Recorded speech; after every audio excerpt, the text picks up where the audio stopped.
दोस्तों, क्या आपने कभी सोचा है कि अगर आप घर में अकेले हों और कोई आपका नाम बिल्कुल आपकी ही आवाज में पुकारे तो आप क्या करेंगे?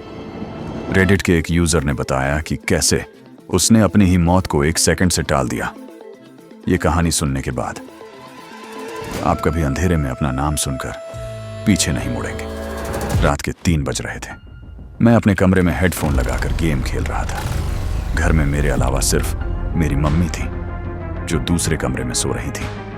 अचानक मुझे हॉलवे से मम्मी की आवाज आई, बेटा जरा यहां आना, किचन में मदद चाहिए।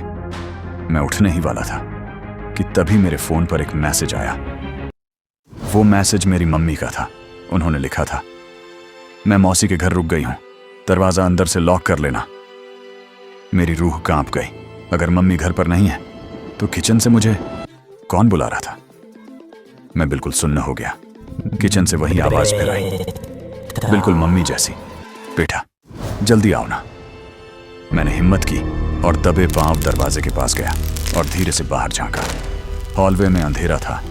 मैंने देखा कि किचन के कोने से एक लंबी धुंधली सी परछाई बाहर झांक रही थी। वो बिल्कुल मेरी मम्मी जैसी दिख रही थी, पर उसकी गर्दन अजीब तरीके से मुड़ी हुई थी और उसकी आंखें अंधेरे में चमक रही थी। तभी उसने फिर से वही वाक्य दोहराया, लेकिन इस बार आवाज थोड़ी फटी हुई थी, जैसे कोई पुराना टूटा हुआ रिकॉर्ड बज रहा हो। मैंने तुरंत अपना दरवाजा लॉक कर लिया। वो चीज अब दरवाजे के ठीक बाहर खड़ी थी। वो मेरे दरवाजे को धीरे धीरे खटखटाने लगी और मेरी ही आवाज में बोलने लगी, दरवाजा खोलो ना, मैं डर रहा हूं। मैं कोने में बैठकर रोने लगा।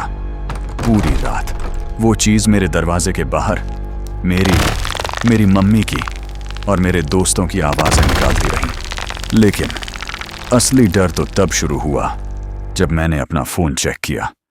मम्मी का वो मैसेज जो रात को आया था वो गायब हो चुका था। मैंने मम्मी को कॉल किया तो उन्होंने हैरानी से कहा, मैं तो कब से घर के बाहर वाले गार्डन में बैठी तेरा इंतजार कर रही हूं, तू दरवाजा क्यों नहीं खोल रहा? मैंने खिड़की से नीचे देखा।